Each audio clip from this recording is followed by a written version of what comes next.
It is a sunny afternoon in working-class suburb of Columbus, Ohio.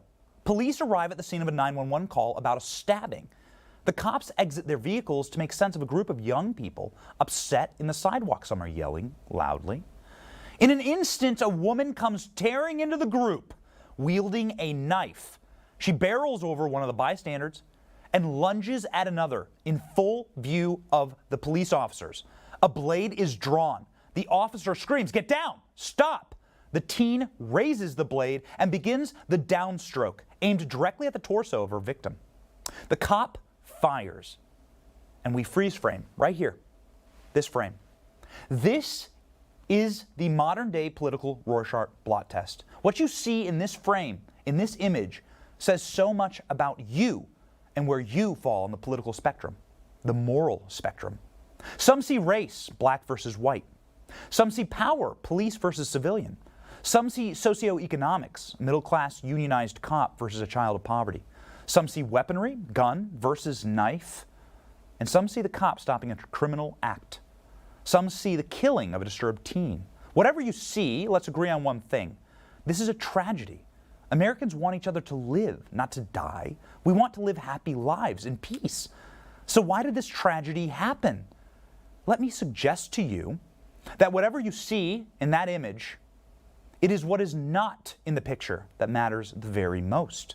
What is not in the picture is a father. A father is something that did not exist in Ma'Khia Bryant's tragically short life. When we look at this photo, we see fatherlessness. You should too. Here's why.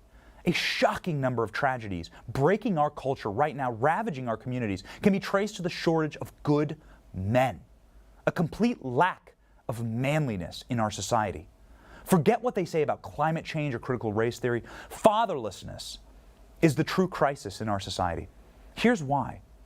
If you see 4 kids playing in the street in an American city, statistically, one of them does not have a father.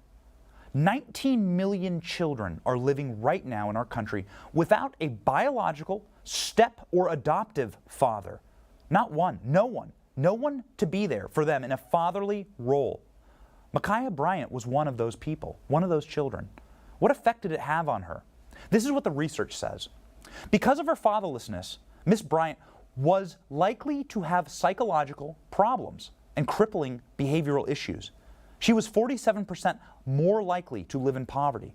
She was 279% more likely to wield a deadly weapon. She was far more likely to be unhealthy and obese. In the absence of a father, Ma'Khia was more likely to experience stress and abuse as a child. As a woman, she's far more likely to engage in risky behaviors than girls with a close relationship with their dads. She was twice as likely to be suicidal and far more likely to be aggressive towards her peers. We watched this play out in real time, in horrific real time.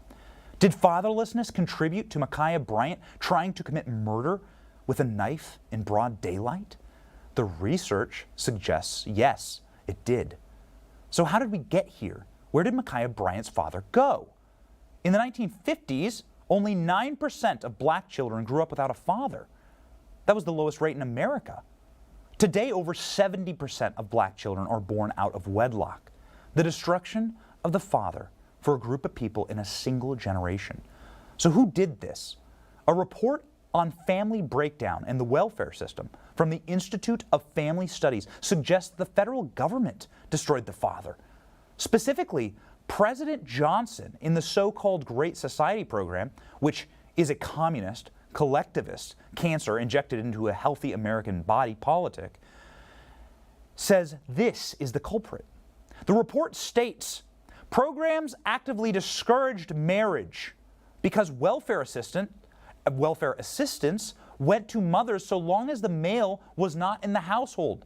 Marriage to an employed male, even one earning minimum wage, placed at risk a mother's economic well-being.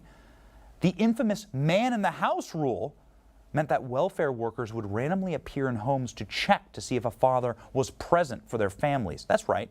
They criminalized fatherhood. They incentivized people to not have dads. The government paid people to make sure that there were no fathers in American homes. This is ghoulish. It's evil. This is social engineering to make the government replace the father and replace God. As always, the worst rot in our society has been created by virtue-signaling communists in our federal government. And now we must all live with the result of their atrocious policy. Just a side note here, a personal note, LBJ was the worst president in American history. You can all fight me on that.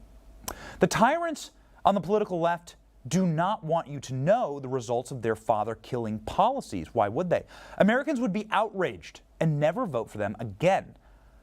So they double down, just like everything else. As recently as last year, the communist organizing group Black Lives Matter featured language on their website which called for communities to raise children collectively without fathers. BLM says the police are racist. You're going to have to show me hard evidence of that. You don't have it. But I have evidence. I have a mountain of evidence that says fatherlessness leads to more crime, more poverty, more death in the black community. BLM is for that. They want you to focus on the police to distract you from the real carnage of their father-destroying policies. And just a reminder, these are not serious people. Here is their solution for better policing in black communities. In a situation, this is what it looked like to me, and I've looked at the tape and I still can't figure it out. Shoot the gun in the air as a warning? I guess I would shoot the gun, not necessarily at somebody, but maybe shoot the gun and maybe, run at the person and try to disarm them. I don't know. I mean... So wait. You would shoot the gun in the air like a warning shot? Hopefully to distract or to try to stall or something so I could get, or my partner. So Jill, if there's ever a problem, just shoot the gun in the air. Walk out on the balcony here, or walk out, put that double-barrel shotgun and fire 2 blasts outside the house. Hey, America, don't do that, by the way, please. Like, I'm begging you. Don't just shoot your gun in any direction you want to whenever you feel like it. You should not do that. Where do you think bullets go when you shoot them? Into the magic bullet cloud in the sky that gathers them all together, polishes them off? No, you idiots. Bullets return to Earth at terminal velocity. You will kill likely more innocent people by discharging your weapon in any direction you please. That's a fact. No, once you get to this point, the police have to act. No one wants their child to reach this point. The best defense against your child being here, being in this image, is a father, a present father, fatherhood, strong men. And there are a lot of benefits, well-researched benefits, to being a dad. Here they are, just a few of them. Children with involved fathers have less emotional and behavioral difficulties. Well, obviously. Their children, the children of involved fathers, exhibit healthier behavior all around. They perform better in school. Children with involved fathers have less emotional and behavioral difficulties in adolescence, a tough age. Girls, specifically, who have a strong relationship with their fathers during adolescence, showed a lack of psychological distress in adult life. They were happier adults. Teenagers who feel close to their dads in adolescence go on to have a more satisfactory adult marital relationships. They have happier marriages. Children with loving fathers, in short, live happier lives. Being a father is real activism. This is the real change you want in society. This is it. You're looking at it. A generation raising decent, good children who grow up knowing their fathers love them. The political left wants you to think deadly, rage-filled team knife fights are normal. That's just what you should want in a community. No, that's not what you want in a community. They are not normal. They are the direct result of a generational attack on men and fathers, strong men. We good men say no more. No more destroying our children and our families. Men, you can fight against this cultural rot. You can defeat these people, and here's how. I'm talking to you right now, young men. Be upstanding. Find a good woman. Stay true to your wife. Be a father.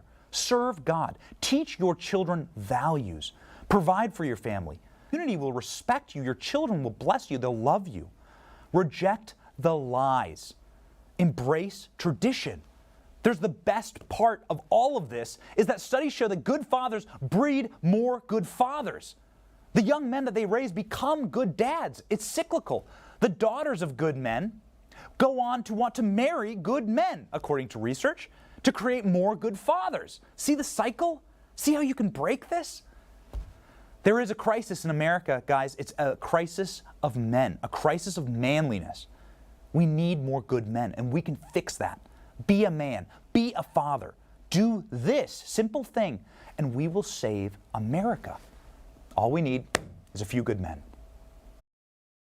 Hey, I'm Rob Finnerty. Thanks for watching. If you enjoyed this video, please join the conversation in the comments below. Don't forget to subscribe, too. Hit the bell icon to be alerted to breaking news. And remember, there's a whole lot more on Newsmax TV, America's fastest growing cable news network. Newsmax TV, we're real news for real people.